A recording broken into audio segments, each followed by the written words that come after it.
Muy buenas tardes a todos. Good afternoon. Before we tell the prompter operator to, we're just going to ask her to relax for a few minutes. And my name is Jose Ronstadt. I'm going to be moderating the panel discussion. Just before that, just a little about the format. We have several panelists that are going to be answering questions. We're also going to be answering questions on Twitter. Hopefully, we should be answering some questions from Facebook if that ever comes into play. It's been quite a week, personally for me, with Telemundo Los Angeles. I came here on Monday with the idea of, like I'm connected to the Supreme Court, with the idea that the Supreme Court was going to make a decision last Monday. So I fly in Monday, do my nice little story, get all the reactions, fly out Monday, Tuesday morning, and then have a nice week in Los Angeles, and then come back for this. But the magistrates, los magistrados in the Supreme Court, they said, you know what, Jose, you need to stay there. And they kept me waiting the whole week, like they kept the whole state of Arizona waiting on the most anticipated rulings, I think, in this state and in the nation regarding SB 1070. So it's been quite a week. We have been able to capture the voices. Some of those voices are here. They've been at the forefront of the fight against SB 1070 for the last 2 years. Some of the people, you know, Petra, Mary Rose Wilcox, you know, I can go back to the many, many years ago at Arizona State University when this fight actually began.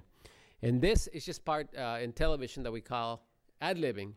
And basically, when you're ad-libbing, you're really saying, I'm just killing a little time. So that was just kind of a pre for Denny Ortega.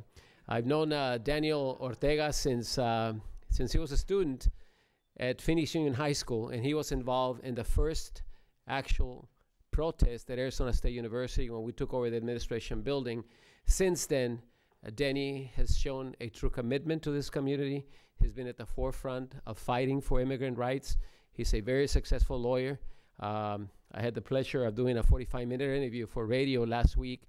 I was very, very impressed with the fact that he doesn't have any partners. He's basically by himself, his own office, and I actually got to get a glass of water from Denny Ortega. An activist, a true champion of our community, ladies and gentlemen, please welcome Daniel Ortega.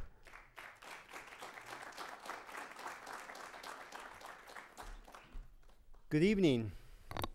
Welcome to MALDEF's 2012 Latino State of the State, Arizona. We're here live at the Walter Cronkite Theater on the Arizona State University campus in Phoenix, Arizona. To those of you in our studio audience, we welcome you, and also to each of you watching the live stream from throughout the United States. MALDEF's 2012 Latino State of the State, Arizona is a discussion on law, policy, and civil rights. The Latino State of the State gives us an opportunity to focus on ways in which Arizona's public policy has affected the Latino community. Today's events allows us to share important information regarding the U.S. Supreme Court's decision yesterday on SB 1070 and other important issues affecting Latinos in Arizona. We're also gathered here to collectively develop and advocate for policies that benefit our community. It is clear we all want to facilitate a better quality of life for Latinos in Arizona and throughout our country, now and for future generations of Latinos. Founded in 1968, MALDEF is the Latino legal voice for civil rights in America. MALDEF promotes social change through advocacy, communications, community education, and litigation in the areas of employment, immigrant rights, political access, and education. 3 key points for Latino Arizonans. Number 1, SB 1070, unfinished business. Number 2, the motivating factor for comprehensive immigration reform. And number 3, this is a major wake-up call that Latinos need to get out and vote and be a part of the process. Now it is with great pleasure that I introduce to you the President and General Counsel of MALDEF, Thomas A. Saenz. Thomas Saenz is a nationally recognized civil rights leader. He returned to MALDEF in 2009 to serve as President and General Counsel for the organization.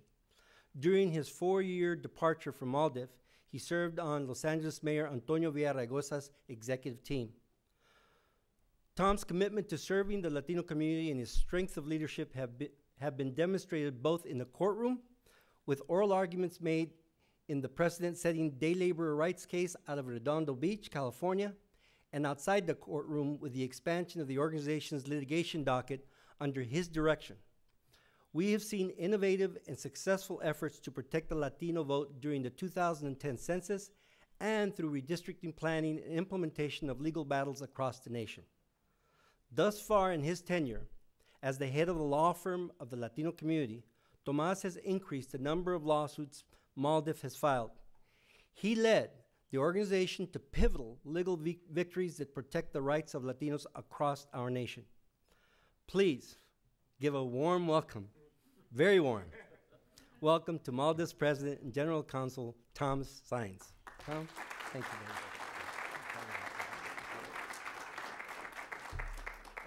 very much. Thank you, Danny. And thank you, Danny, for all that you have done and continue to do to serve the people of Arizona and the Latino population across the country. Welcome, everyone, to MALDEF's 2012 Latino State of the State for Arizona. This is our first program discussing Arizona. It is our first program welcoming the nation, those of you who are viewing this live webcast, into Arizona. And we hold this specific event on an auspicious date. It follows yesterday's historic Supreme Court decision that dramatically changed this state's future. But it alone will not accomplish the change that's needed for Arizona. And that's why we have the panelists who you'll meet shortly to discuss some of the critical issues facing Arizona, its Latino community, and the nation as a whole. The state of Arizona celebrates in 2012 its centennial, 100 years as a state in these United States. And yet, yesterday's decision by the Supreme Court had to remind some of the leadership in this state of how critically important it is that we may remain one United States, one nation. Yesterday's decision, by a majority of 5-3, told Governor Jan Brewer, former Senator Russell Pierce, Sheriff Joe Arpaio, and the many others who have promoted these divisive laws like SB 1070, that there are limits. There are limits to your ability. There are limits to your capacity to challenge the constitutional values and principles of this nation.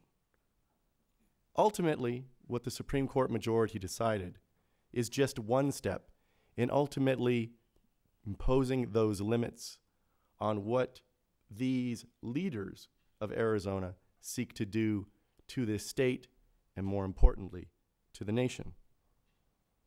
Yesterday's decision dealt specifically with Senate Bill 1070, a number, a name, a bill that has acquired infamy across the country, not only because of what it attempted to do in Arizona, but because SB 1070 was replicated by 5 other states in 2011. Those 5 other states took the dubious path forged by Arizona and sought to impose their own immigration regulations on their population. Now, the Supreme Court justices yesterday, by striking down 3 of the 4 provisions before them, made clear once more, if it needed to be made clear, that our Constitution is supreme and that specifically in the area of immigration regulation, there can be only one government authority. That authority belongs exclusively to the federal government. Now, there are disturbing aspects about yesterday's decision, and we'll spend some time discussing those.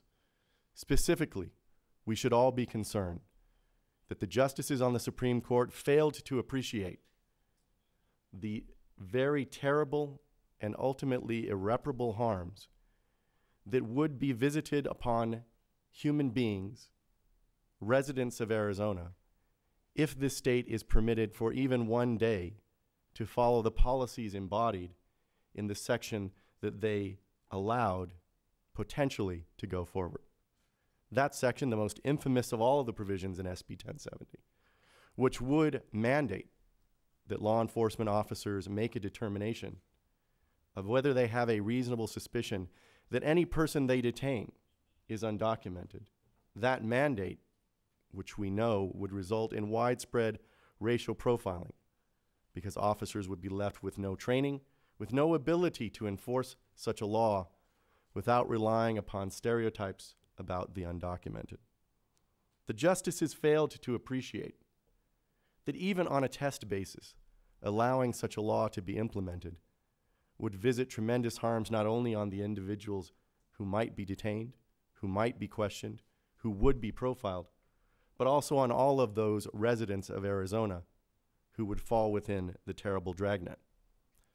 Now, on a hopeful note, the justices left significant room to prevent the implementation of that law, but it will require additional work in the courts, additional work throughout Arizona to ensure that no one is a victim anymore of racial profiling, immigrant profiling, of the inappropriate exercise of powers that are more appropriately reserved for the federal government. We'll talk some during the panel discussion about how that section needs to be challenged, how it can be challenged, how we still have an opportunity to ensure that SB 1070 never sees the light of day.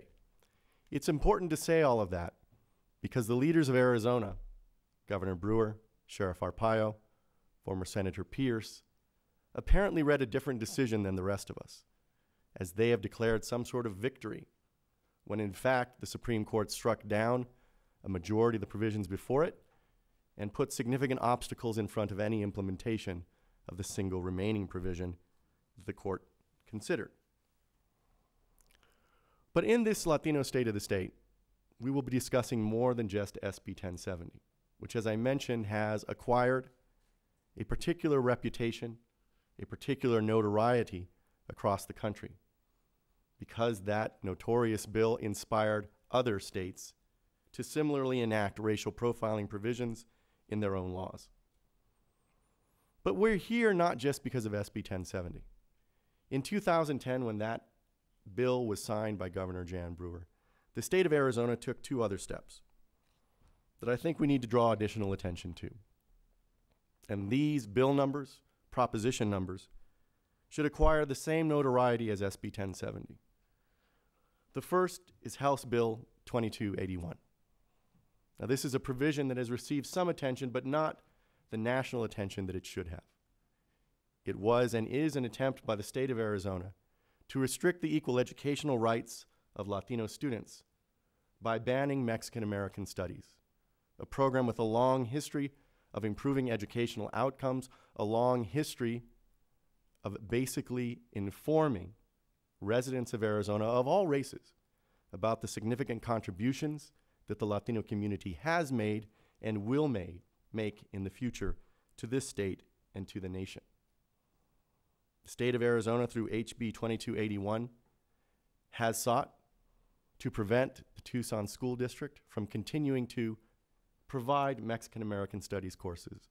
And regrettably, as you will learn in the panel discussion, that school district has determined to cave, to give in to HB 2281 and the insistence of an obstinate superintendent of instruction that these classes that have such a strong track record of improving performance, of improving the futures of so many students, ought to be eliminated.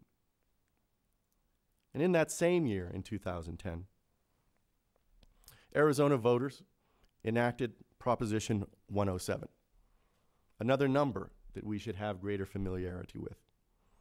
Proposition 107 followed examples, regrettably, out of California and other states, and seeks to eliminate affirmative action in the state of Arizona.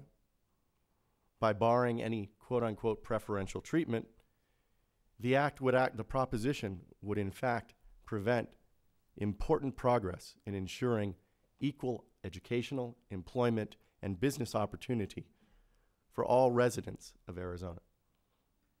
This bill, perhaps overshadowed by 1070 and even HB 2281, failed to receive the attention that it otherwise would. Our panel discussion will focus on these and other issues. But what ties them together are two things. First, each of these issues, as you will learn, have been the subject and will be the subject of ongoing court legal challenge. But as a president and general counsel of MALDEF, also known as the law firm for the Latino community, I can assure you that these legal challenges, while they have great prospects, will not solve the underlying problem. When you look at these three acts taken by Arizona's legislature and voters in 2010, the picture that you get is a picture of a state that seeks to distinguish itself, and not in a positive way, from the rest of the nation.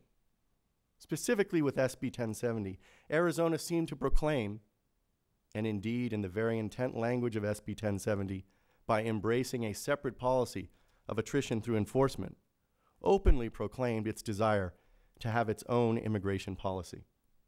Immigration policies belong to nations, not states. Immigration policies belong to the federal government, not to state authorities. That's what the Supreme Court has said, but it's a deeper lesson for Arizona and for all of us. It's an ironic lesson. When I first became familiar with these issues, it was through Proposition 187, in many ways a precursor to SB 1070, which was enacted in California in 1994. Much of the debate around Proposition 187, which would have similarly restricted on the basis of quote-unquote reasonable suspicion the rights of residents throughout the state, all under the guise of trying to address undocumented immigration. But the debate around Proposition 187, like the debate around 1070, has been polarizing, was polarizing. But one of the most despicable arguments presented by the proponents of Proposition 187 was that somehow the Latino community was interested in the quote-unquote Reconquista, taking over the southwestern United States and returning it to Mexico. Ironically, what we have happening today in Arizona is that it is the Latino community that is working hardest, in conjunction with allies and coalition partners from throughout Arizona and the nation. But it is the Latino community that is leading in an attempt to convince Arizona to remain a part of the United States, not just in name, but in spirit. To recognize that as a state, celebrating 100 years as a state, but that as a state, Arizona cannot have its own immigration policies. That Arizona must adopt policies consistent with our universally held national constitutional values and principles. Those include equal educational opportunity, so palpably threatened by Proposition 187. The inclusion and integration of new and continuing communities, so importantly and despicably attacked by HB 2281.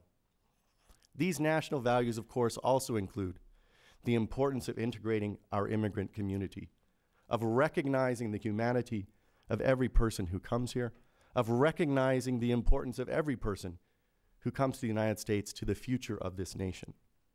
That when people come to raise their families, to have children, to put them through school, to see them succeed, they are acting consistently with those national, even constitutional, principles and values.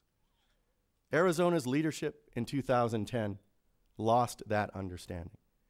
In 2012, the Latino community is leading and will continue to lead in reintegrating Arizona, reattaching Arizona to the United States and its abiding national principles and values. I have a personal connection to Arizona. My mother was born in Miami, Arizona, a short distance from here. She was born and at the age of 5 moved to California. But more importantly, my family's immigrant American dream began in this state of Arizona. My mother was born in Miami because her father, an immigrant from Galicia, Spain, a copper miner, immigrated to Arizona and there met my grandmother, herself an immigrant from Jalisco, Mexico. And so these two immigrants got together in Arizona, raised a family. That family is succeeding in an important part, in my humble view, of the American dream. So my understanding of Arizona as a child was that it was a place for the immigrant American dream to be born, to be realized. What the Latino community here in Arizona through leaders like the ones who are on our panel, is attempting to do is to ensure that Arizona lives up to that dream, lives up to that reputation, remains a part of the United States with its abiding national values and principles, including that notion of an ongoing immigrant American dream. And so I look forward to the discussion of all of these and other critical policy issues that are important not only to Arizona, but for those of you watching, to our entire nation. What happens here and how we succeed here is critical to our national future. I mentioned that as the President and General Counsel of MALDEF, I can assure you that this battle will not be won in the court. Yes, there are important contributions to be made in court in challenging the unconstitutionality of so many of these laws. But at the end of the day, what will succeed in changing Arizona are the people. The people who inspire so much fear in those irresponsible leaders who champion laws like SB 1070, HB 2281, and Proposition 187. The very people who inspire these unwise and deleterious policy options are the ones who will succeed in ensuring that Arizona remains a critical part of this United States, remains a critical part of the American dream. Thank you.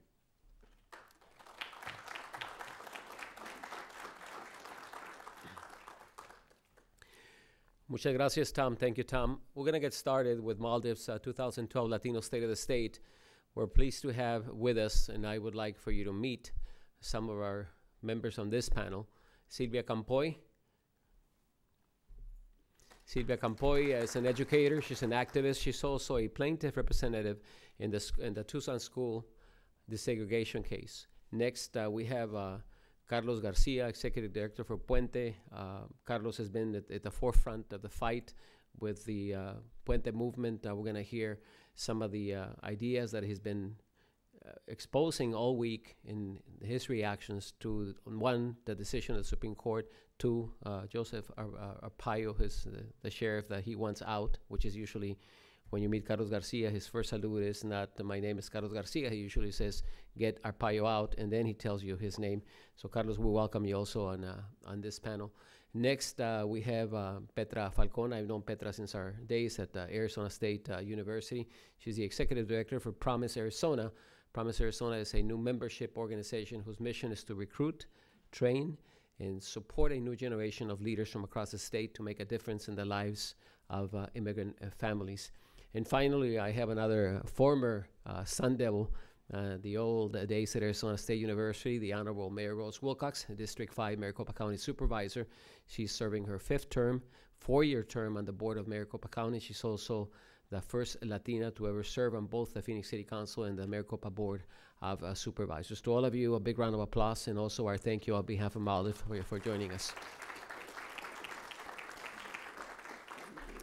Tom, my first question is going to be for you, for Tom Science. Walk us through the recent decision by the U.S. Supreme Court yesterday. Give us the legal analysis as what really this means not only to the community of Arizona, but also to all Latino communities throughout the nation. Tom? Thank you, Jose. There were 4 important provisions of SB 1070 before the Supreme Court, and they struck down 3 of them, concluding that those 3 provisions were on their face inconsistent with our Constitution's exclusive allocation of authority to regulate immigration to the federal government. Those 3 provisions that were struck down outright would have created a new state crime in Arizona for being undocumented, for not having papers that you carry with you. Another provision would have created a new state crime in Arizona simply for seeking or accepting work without authorization, an issue that is fully and completely regulated by the federal government. The 3rd provision, struck down in its entirety, would have given law enforcement the authority to arrest people without any warrant when they believed that individual committed an act that would render them removable or deportable from the country. Again, very inconsistent with existing federal regulations.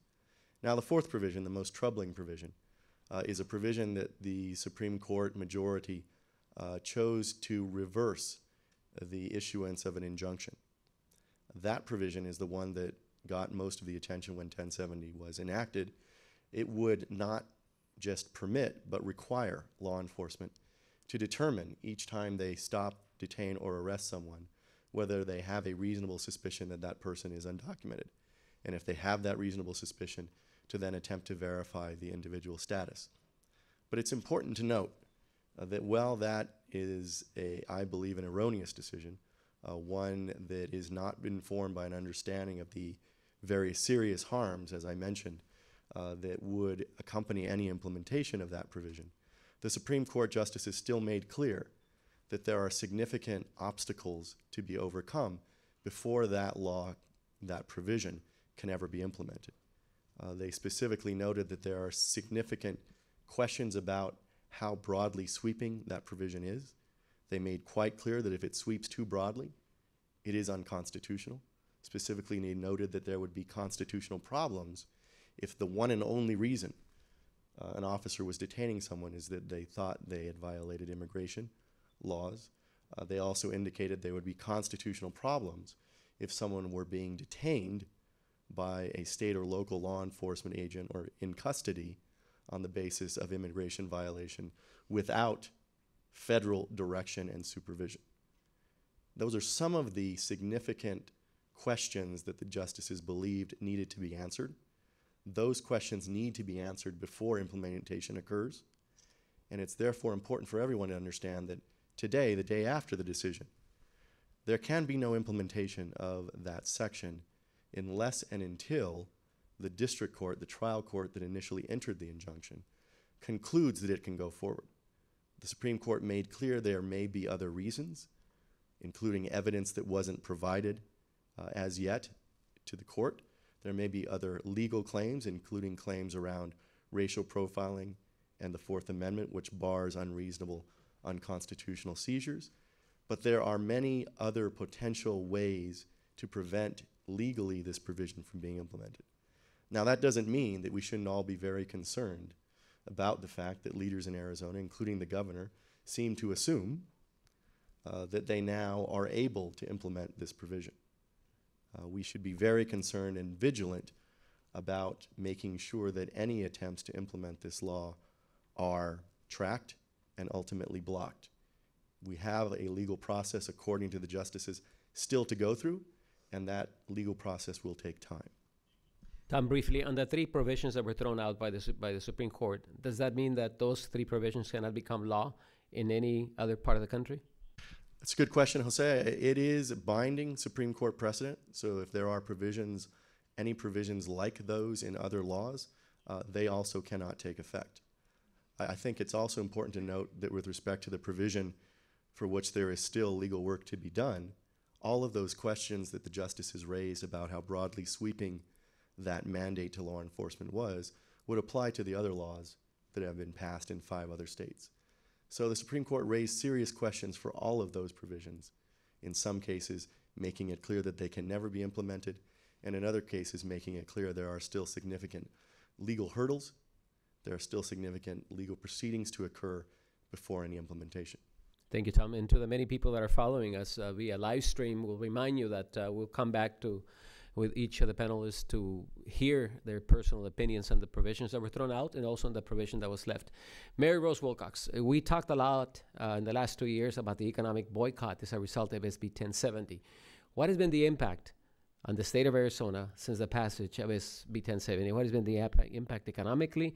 Do you have any numbers? Are there any numbers as to the impact? I do have some numbers, but first I want to thank MALDEF for coming in and letting Arizona tell its story, because it was devastating. Jose, when SB 1070 passed, we were all at the Capitol waiting the decision, and it was like the earth shook. We don't have earthquakes in Arizona, but we had one that day, and the results were immediate.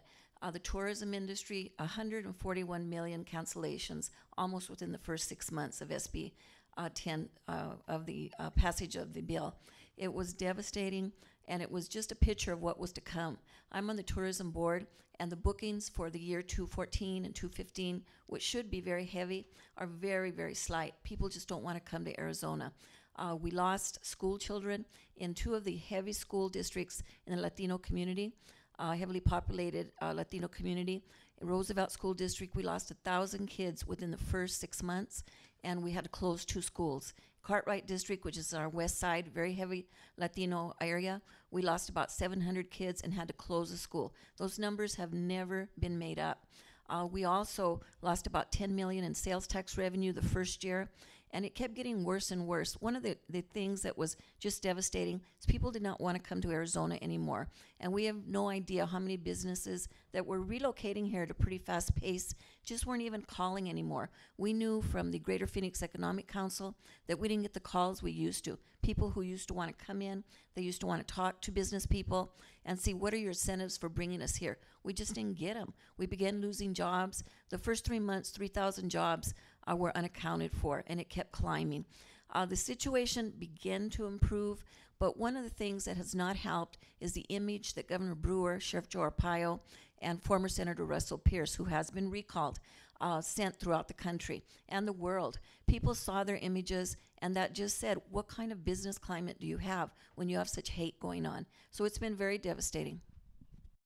Just briefly, do you think the economic boycott that was called by some of the leaders was the right mechanism to protest against SB 1070? I think when SB 1070 first started, yes, it was. I think as we started to improve, and let me tell you some of the improvements. Last year and this year, no regressive immigration bills were felt. What happened is the business community stepped up and finally started fighting the legislature and the far-right legislature and the governor with these bills. So things started slowly turning around. So the economic boycott eased up. But the economic boycott was needed. As a politician, as an elected official, and somebody who depends on tax revenues for my constituents, I hated to say that, but how else do you let people know that you have to punish a state so that state will change? And little by little, we are changing. I'm very glad that SB 1070 was not as draconian by the Supreme Court. The decision wasn't as draconian as we thought it would be, and we're hoping that the provision that Tom talked about will also be one that is really looked at and hopefully not enacted by police in a harsh manner. But things are improving, but the economic boycott was needed. I think now the easing up of it is a good thing. Thank you, Mayor Rose. Petra, the next question is for you. How do you take the pulse of the environment of our communities? You know, what's the morale? What is it like for Latinos living in Arizona from your perspective? Well, again, Jose, thank you. It's been many, many years since we've been going through a few decades here with the political environment in Arizona. And I also want to take this time to, because of this live stream and lots of people are hearing this panel and this conversation tonight, to thank the country, because the country has been watching Arizona and they have been supporting in many different ways. I'm a native to Arizona. I was born here, raised my family are now raising their grandchildren here. And again, I think I've been privileged to choices that a lot of people perhaps are not, especially immigrants. Access to schools, access to work, and with the last decade, with laws like Proposition 200, 300, and now SB 1070, I have never seen this environment as divisive, as hateful, as fearful as it is now, and it's been particularly the last 2 years, and with the economic issue. I do know the businesses and the conferences and all of that have been damaged, but are undocumented, our immigrant families themselves, they've lost the work that perhaps they were able to get previous to SB 1070. You know, they went from working perhaps in a restaurant or working in a hotel or working other jobs to having to start making tamales and start saving plastic bottles so that they could make money so that they could support their family. So this political environment is hurt all across the board. But I also think this growing anti-immigrant environment has really been an eye-opener, and I think I heard someone earlier say that, because it has brought the community together. We have found a way to take a stand and to say, this is not the Arizona we want to be a part of. Whether we're native to Arizona or migrants to Arizona, we want what every other American wants. And I think that's what we're seeing at the moment. Just for the purposes of our panel and the fact that we have a limited time, I want to ask you to get to the point on your responses so we can get... The next question is going to be for both Mayor Rose Wilcox and for Carlos Garcia. There's a new police chief, Daniel Garcia. Yesterday he had a panel discussion where he addressed the community at Carl Hayden High School. Mayor Rose, what do you expect he will instruct his officers on the implementation of SB 1070? And then after you, Carlos, so you can please respond to that also. Mayor? Jose, I was at the hearing, and I had the honor of being at a meeting with the police chief and about 30 individuals. Carlos was there also, where he spoke to us about the onset of 1070 a couple of weeks ago. I think he will be very cautious.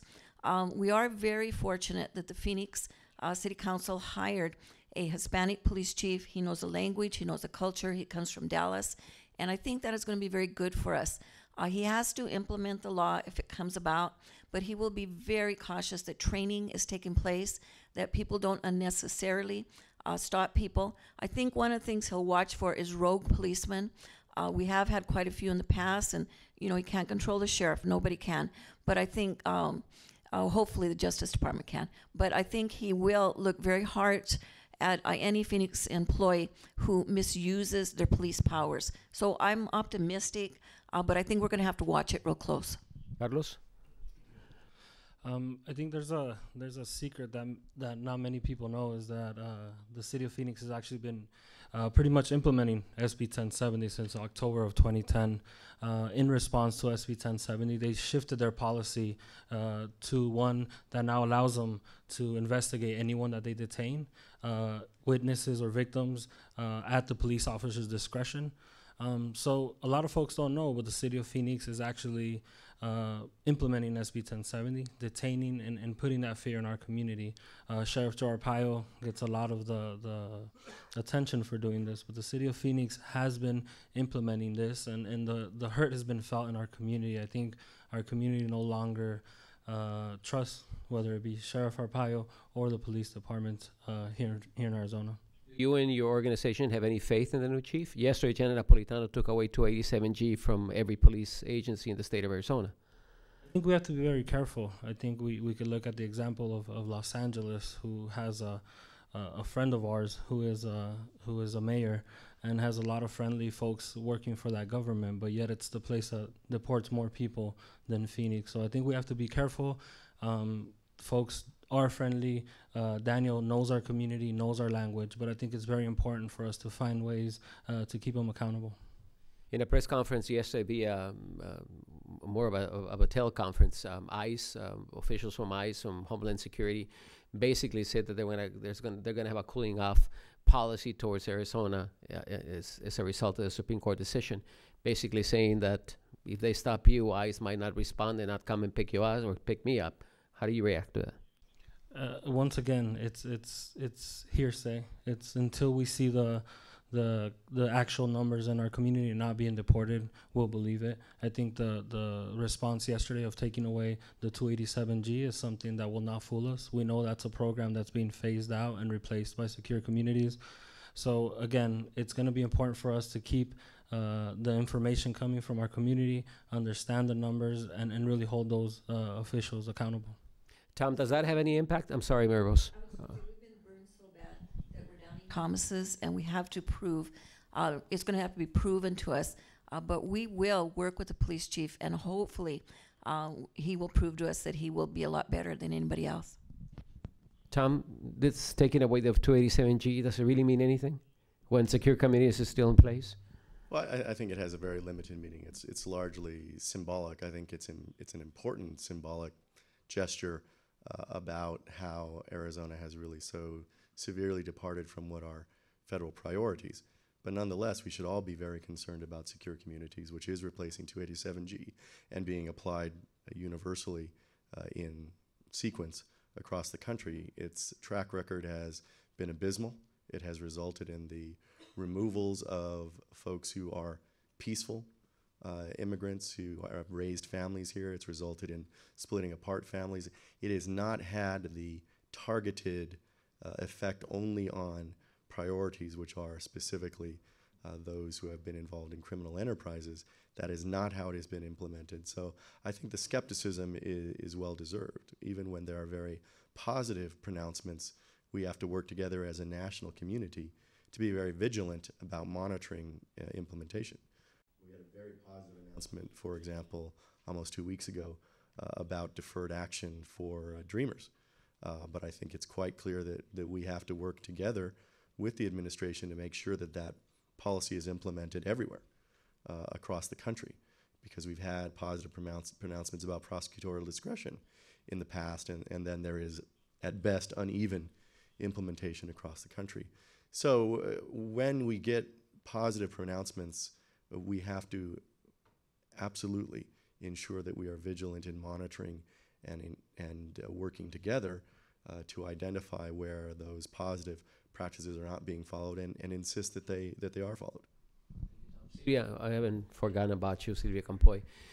Tucson Unified School District has been under desegregation court order since 1978. You've been a Mendoza plaintiff's representative since 2004. You were involved in the case early on as a teacher. Give us an update on the case and the impact on the education of students in that particular Tucson Unified School District. Thank you, Jose, and thank you to MALDEF. I think this is wonderful that it's happening in Arizona. I think one of the benefits, and we'll talk about this later, of all of these ugly things that have happened is that the community has come together, and MALDEF is right there, right behind us. In 1978, Tucson Unified School District came under a deseg order, and in 2008, it was declared unitary. This was at a time when there was still significant disparity for Latino kids in the district in every single realm that you could name. Too many kids in special ed, not enough kids in GATE talented programs, not enough kids in advanced placement, too much discipline for children who are brown-skinned, black-skinned. Every area of disparity, achievement was much lower, is much lower for Latino kids, and the district judge granted unitary status. MALDEF immediately stepped in and appealed that finding, and in 2011 won that appeal in the Ninth Circuit. So now Tucson Unified School District is back under a court order, and thank goodness for that, because there's still a significant amount of disparity in Tucson Unified School District. 61% of the students in TUSD are Latino.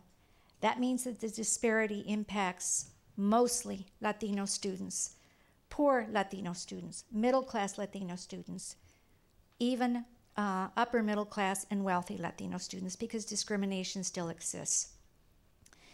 One of the issues around the desegregation order is Mexican American studies. And everyone has heard something about it. Let me stress that Mexican American studies has been part of the deseg order for 20 years. It was a program that was put in place to narrow the disparity. And lo and behold, Mexican American studies did narrow the disparity. As you all know, though, on January 10th of this year, the district, 4 of its members, voted to basically ban Mexican American studies. They cowered to the state, and they did away with one of the most successful programs for our students in Tucson. And as Tucson goes, so will other districts when it comes to teaching our culture to students, and not just Latino students, but all students. MALDEF has filed 2 motions to reinstate Mexican American studies. We now have a special master who's working with Tucson Unified School District under the guidance of the judge. And he has left the door open for Mexican American studies to be reinstated. A plan is now underway that's being developed by the special master. The attorneys from MALDEF, the plaintiffs, and I as a representative are working very closely with the special master in that plan. That plan has very specific measures to narrow the disparity in all the areas I just mentioned. So advanced placement is being addressed, discipline, ELL issues. We're hoping that students will not be segregated for 4 hours and funded by desegregation dollars in the plan. We are hoping Mexican American Studies will be reinstated, dropout rate will be addressed, failure rate will be addressed, and other areas. That's the status report as of now. Thank you. Just briefly, and I want Carlos to also address the whole issue of ethnic studies, the legality of this, Tom. I think Sylvia is appropriately focusing on where the focus should be, which is on equal educational opportunity. The problem with HB 2281 is that it had nothing to do with educational opportunity. It had nothing to do with ensuring that all of Arizona's students would thrive. It really was a political agenda about seeking to eliminate one program of Mexican American Studies, and that's in fact how it's been enforced. And that has the focus precisely wrong. The focus should be, as it is in the desegregation case, on equal educational opportunity for all of Arizona students. Carlos, you guys did something on Sunday that is more than symbolic. On Sunday, we actually opened the underground library at our center with all the books that were banned from the Mexican American Studies program. I think this also brings to mind something that at the risk of sounding a little radical, we forget that this land used to be Mexico, and before that was native land. So there's something there, and that Brewer, Pierce, and Arpaio are determining whether people that look like us that have been here for a long time are legal or not. So I think it's important to remember that we must remember these things and the reasons of why these laws are happening, the push-pull factors and the history that we have in this state that many of you, Danny, yourself, and the folks on this panel have fought for many years. So I think it's really important, and also as a product of that, as I stumbled into community college in my first semester, I ran into a Chicano studies course, and it really changed my life and put it in a trajectory where I can now run an organization and help my community. So it's definitely something that's needed, and we all need to back it up and work for re-implementation of ethnic studies. Thank you. I apologize for using the word briefly, but I underline briefly due to the time that we have with the streamline. Sylvia, how does this impact the quality of education in your school district? It is. All of these issues have split Arizona. And within TUSD, it has split the community within TUSD. It's induced a lot of fear. If the Mexican American teachers got into as much trouble as they've gotten into, and if their director was terminated based on the fact that he was the director of Mexican American Studies, imagine the teachers in African American Studies, Native American Studies, Asian Studies. So everybody's taken a few steps back. And what I think everyone of color needs to do right now, with reinforcement from progressive whites, liberals, is face up, step up, and show courage. Because otherwise institutions will continue to intimidate our rights. Thank you. Let me ask this question, and Petra and Mary Rose and Carlos, all of you can address it. And Tom, talk about the American dream, being from Miami, seeing Arizona as a place where you can have a dream and live the American dream. Under the current circumstances, do you think that is possible? Do you think that people in Arizona can live and realize the American dream? Mary Rose, quickly. It's hard, but it's doable. I think what Sylvia said is very, very pertinent. We have to stand up. We have to say, ya basta. And that's what we're doing. Over the Tucson Unified School District, we formed a Black-Brown coalition very strongly from all this community. Came together. We're fighting Sheriff Joe Arpaio. We're fighting other causes. We've written a letter supporting Tucson Unified Ethnic Studies. So we all have to band together. People of color and like-minded people on our issues have to come together, and we can put a stop to it. Right now, Obama and Romney are 3% apart. That shows you that the whole world is not right-wing in Arizona. So I think there is a chance to live the American dream, but we have to remember that we are third, fourth generation Arizonans, and this is our state. They can't take it from us. response to what Carlos said about who we are and where we come from, my great-grandmother was born in the United States before it was the United States. So that's many, many, many years. And so was my grandmother and my mother. Yes, we can still live the American dream, and I think history is on our side. We only have to look at the changing demographics. I also think we need to look, and this is a story from Tom, at what happened in California with Proposition 187. That turned it around. That turned their state around, and I think that's the same story that we are going to live here in Arizona. I think it's hard. It's hard to say that when we live with and are engaging with day laborers and affected community and seeing the deportations and the separation of family. But I think one thing we need to realize is that dream is going to come with us organizing, with us getting together and continuing to fight these laws. I think it's for us to make the dream, not to wait for either the courts or these legislators to do it for us.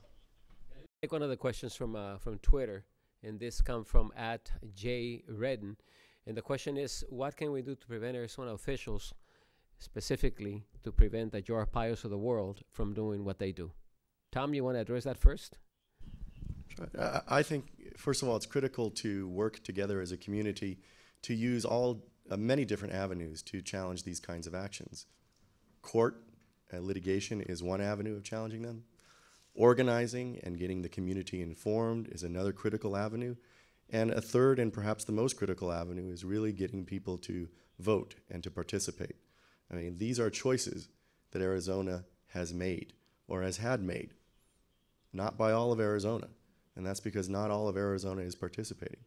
So really the key is to get people to get out and vote and put in place office holders who are going to exercise more responsibility. And as I said in my opening remarks, are going to understand how important it is that Arizona be an integral part of the United States and the constitutional national principles and values of unity, equality, opportunity that tie us all together. We have to take advantage of the resources we can bring in. Took us 2 years, but Justice Department finally sued Joe Arpaio, and hopefully will indict him also, but at least civilly they've sued him. We did that by coming together and continually putting pressure on the Justice Department. We recorded the abuses. We sent them into Justice Department. So by working together, we proved we could do things. We all worked together, headed by a very vibrant man in our community, Randy Perez, and we recalled Russell Pierce, the architect of SB 1070. Those things can be done. It's a lot of work. And the other thing that we have to do is just make sure everybody has a lot of backbone and they stand up straight and they do get out. People are mad here, Jose. People are so upset that I think that will drive them to get out and vote. The local American Legion Post 41, which you know very well, a large Hispanic post. You walk in and they're appalled that they fought for our nation and now they're being questioned and possibly put into second-class citizen status. So I think the fear was generating into anger, and the anger will generate into votes, and we can change Arizona. Carlos and Silvia and some of our panelists have mentioned that you got to have the courage to stand up. Carlos, your organization is doing something that is quite daring. You're going to challenge not just politicians. You're going to challenge citizens. You're going to challenge everyone to take us aside. You have launched a campaign that says, ¿De qué lado estás? Briefly explain to us and to our viewers what that means and what you're proposing. Yes, I think we've reached the point where you can no longer be a bystander. I think if folks are with or without us, they must state it and they must act. I think if you're not with us, you're on the other side. So really challenging that not only for elected officials, but for individuals, and especially now moving forward into this 1070 law with the racial profiling provision moving forward. What are citizens and residents willing to risk? How can we find ways of not complying with these laws? Institutions such as high schools or community college or universities, how can they not comply with SB 1070 and maybe their police departments push forward and not do what's being asked of them? So I think it's really putting the question out there, and we're at a moment now that there's no such thing as just being a bystander. We need everyone to step up and decide what side they're on. The students, the young undocumented students in this nation have taught many lessons to many organizations, to many leaders. They've taken a stronger stand more aggressively than anybody else. They practically, in their view and in the view of many, they force the Obama administration to create this dispensation. Tom, what does that mean? What are the implications of that? Well, I think your question implies them. It is a powerful demonstration of people using their collective influence to change bad policy. I think there's no question but that the Dreamers achieved something that folks who have been working on the same issue for many, many years couldn't achieve. And I think that they achieved that by working together to not only change the minds of policymakers, but change the minds of other people. And this is a group of folks who don't have the right to vote. So they did it without the right to vote, but they did it through organizing and educating and influencing voters and influencing policymakers to understand that they had changed the minds of voters. It's an indication of how critically important it is that we all work together, regardless of citizenship, regardless of status, to achieve the kind of America, the kind of Arizona, the kind of United States that we want and that we all believe in. Is this a Band-Aid, Tom or Carlos? Is this a Band-Aid? Because it was not an executive order. The deferred action order is an order that we have to work together to make sure is implemented fully and comprehensively and fairly across the country. We also have to work together to make sure it's made permanent. And true permanence will only come from legislation, from the Congress acting as it did in 2010 to support the DREAM Act and put it before the president. It didn't make it only because of a filibuster by a minority of United States senators in December 2010. But the only permanent solution is through legislation. But we also have to work to make sure that this policy, this administrative policy, is consistently implemented regardless of who's elected in November. And that's going to take work together to ensure that this becomes the accepted, unchangeable policy from whatever administration is running the country. Carlos, briefly, you said the lesson has been well taught, and that leads to civil disobedience in your case against SB 1070. Is that still the case? I think it's been the case historically where if unjust laws are challenged, that's the way to bring them forth. We saw it with segregation. We saw it at different times in history. And I think the students challenged that law, dared President Obama, dared this administration to deport them, risking their entire lives, risking their future, and they were able to get a response. Sylvia, the Dreamers, have they impacted the Tucson Unified School District? Well, I think they're role models, and I think that if any of you have watched any of the news coverage of TUSD students, MAS students, former students, current students, when their classes were taken away from them, they started civil disobedience. And there were maybe 2 or 3 incidences that became a little rowdy, but those are the ones that got the most coverage. Our students in TUSD know more about civil disobedience and know more about how a school district is run, who operates a district, who makes policy, who administers policy, and the minute they can vote, they're going to vote. Thank you. What does the future hold for Arizona? Petra, you're a woman in faith. As I saw you outside the Capitol, La Virgen de Guadalupe behind you. How does faith play a role in all this? Well, I think we're seeing it all across the board with the Dreamers and the civil disobedience and direct action. I think faith allows you to imagine and believe something even if you know you're not certain you're going to win. And that's what we're seeing. We're in a fight. But I think Arizona has a long history in our narrative of fighting for representation, fighting for economic equality, whether it was during the mining era in the mining towns. We're fighting for equal wages, but also for safety. We saw it in the Cesar Chavez movement when the farm workers were out in the fields, and they fought Jack Williams, and they tried to recall Jack Williams. And now we're seeing this movement, our own civil rights movement, the comprehensive immigration reform movement. And I do think that in each of those pieces of our history, faith leaders have always been in the forefront, and we need to challenge our faith community to do that. I had an interview with attorney Denny Ortega, and he made the statement that what's happening in Arizona, it's really our fault. It's because we don't have any political respect. Tom, is that the case? Is the fact that voting is the only way to balance this? Is that the only answer? Well, again, I think it's a comprehensive approach that involves using all of the tools that are available to us under our constitutional system to ensure that we have policies that respect what we believe in. That is, voting is central to that, but educating the community and making sure that we can educate voters and policymakers is important, and in some cases litigation is a critical tool to assist in achieving the change that we believe in. We are responsible for the future that we have. These communities can work together. We will work together as a national community to ensure that Arizona becomes the state that it should be, becomes an integral part of this nation, becomes a state that believes and implements all of those constitutional values of equity, opportunity, that we believe so strongly in. We have a few minutes left. So I'm going to ask each one of you to pretend that you're in television and you have less than 30 seconds for a final thought. And the question is, what is the message that other states can take from Arizona? And let me begin with you, Sylvia. I think a screaming message for the rest of the country is to pay attention and respect the diversity of every community.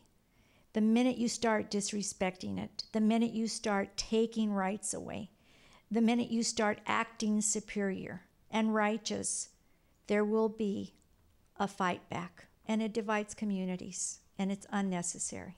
The key ingredient to being successful, I feel, especially in civic engagement, is that we all join around our core values and a common purpose. And I've heard all of us talk about Arpaio, and our common purpose right now is to get out somebody, perhaps like Joe Arpaio, who would be the enforcer of SB 1070.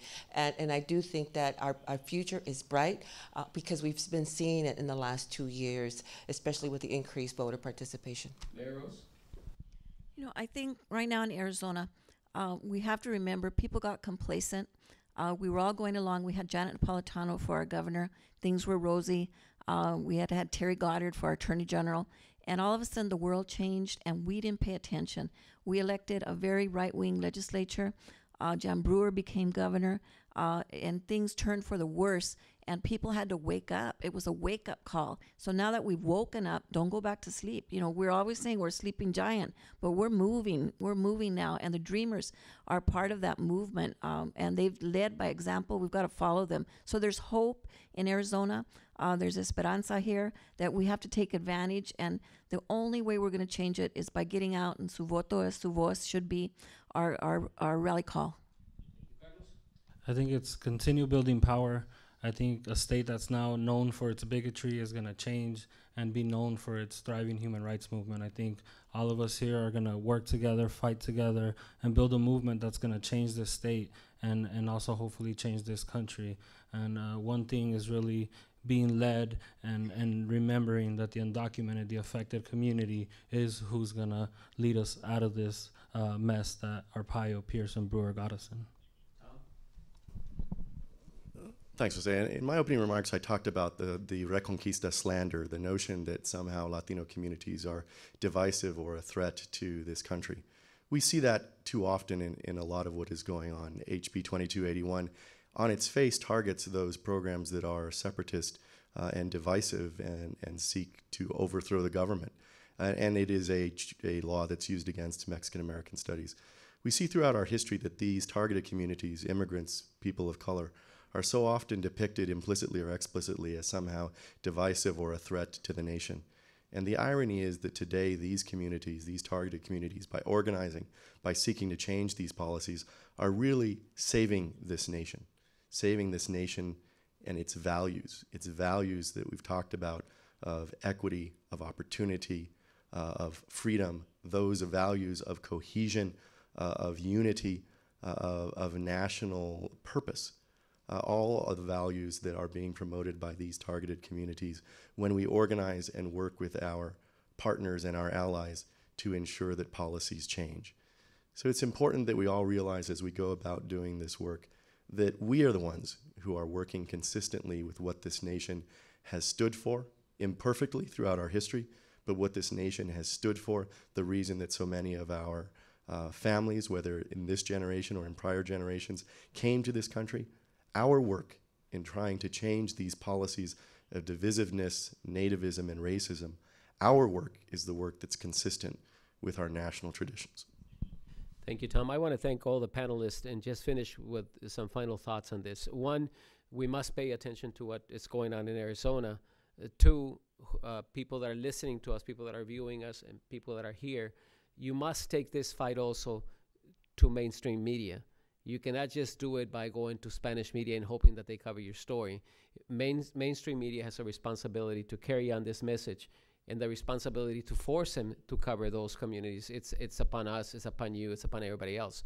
We must also pay attention, and if we have time afterwards, after we're done with the live stream, maybe Tom can address what's happening in California briefly, which is known as the California Trust Act, because I believe that's going to be the model that can be implemented throughout the nation to fight secure communities and to take lessons from what's going on. I know the National Day Laborers Organization, the Chirlas of the world, the Puentes, the MALDEFs of the world, they're taking an integral part in taking this fight, but this fight cannot be won alone.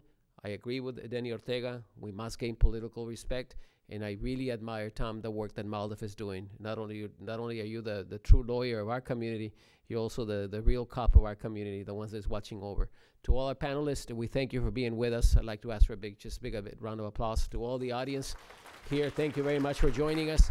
And to people viewing us, remember that you can always follow us on Twitter at MALDEF, or you can follow us also on MALDEF, www.maldef.org, and also you can see the live stream and past State of the State Latino issues that they've been presented in California. Tom was telling me there are 2 that are already taking place. Remember, the handle is @MALDEF.